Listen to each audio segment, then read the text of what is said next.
It seems to me the prosecution's in a bit of a tough spot here, right?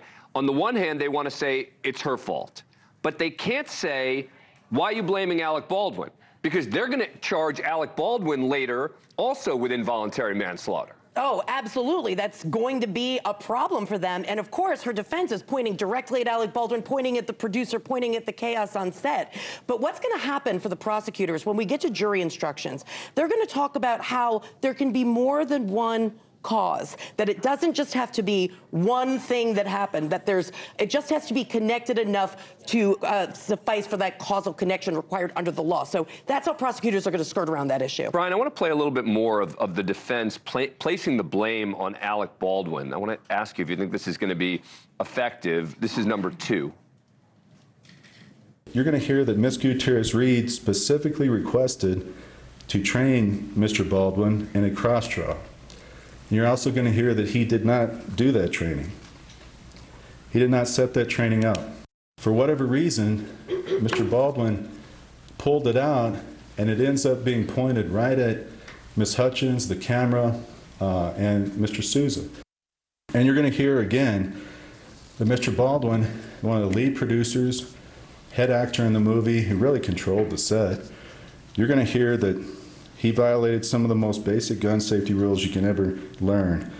Brian, does any of that address her possible culpability in this? It does. I always think in a trial, if you've got a good legal theory and a good story, it goes a long way. When he's describing those actions, I'm thinking of myself as what's called superseding intervening factor. That you can do one thing bad, the way we learned in law school. If I push you into traffic, but then a random person comes by and shoots that person, I didn't cause murder. Yeah, my actions might have been something incorrect, but that superseding intervening factor is the one that I know you're smiling a little. I disagree. But this is the theory here, that she might have done something bad, but the person who did something also bad came in and actually caused the crime. The person who had the gun, who didn't do the training, who did the cross draw, which you're not supposed to do, all of those things amounted to him doing something even worse. And the storyline of she tried to raise the bar for good practices on the set and everyone ignored her, I think helps. I think the difficulty there is, and we heard it in the prosecution's opening statement, she handed the gun over to Dave Halls. And this is somebody who knew about the AD who then gave it to Alec Baldwin, right? They said that was her guilty. But they said that was her discretion. Now, this is somebody, Gutierrez-Reed, who knew about the problems on set. She admitted that this was a chaotic scene.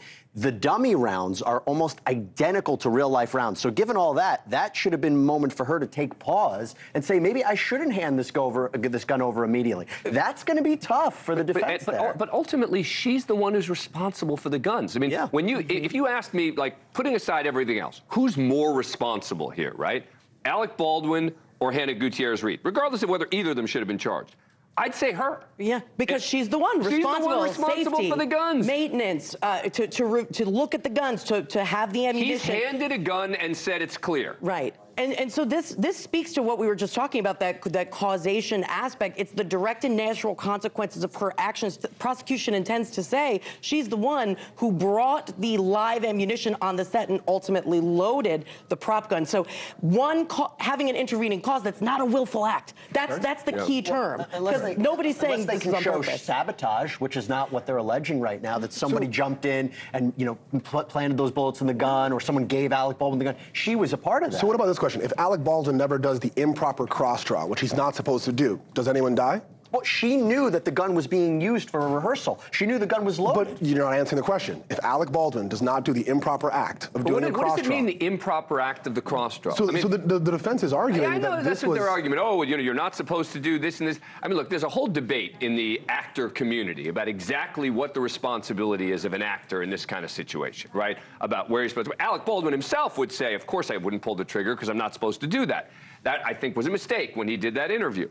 But let me ask this. So they played the moment that the authorities arrive at the scene. I want to show you her reaction at the time. This is number 5. And I want to ask you if this helps her, because she freaks out when they arrive at the scene. Let's listen. The helicopter's here for... Where are these injury wounds? Is she okay? I don't know anything. Right now I don't know. I'm just trying to secure everything. You doing okay? No! Does the fact that she's distraught, you think, help her, Jesse? No, I mean, I think you could say, look, of course two ways to look at it. Of course she's distraught. Somebody just got shot on the film set. She's probably thinking, shoot, is this my fault? Because one of the things we heard was there was the prop master.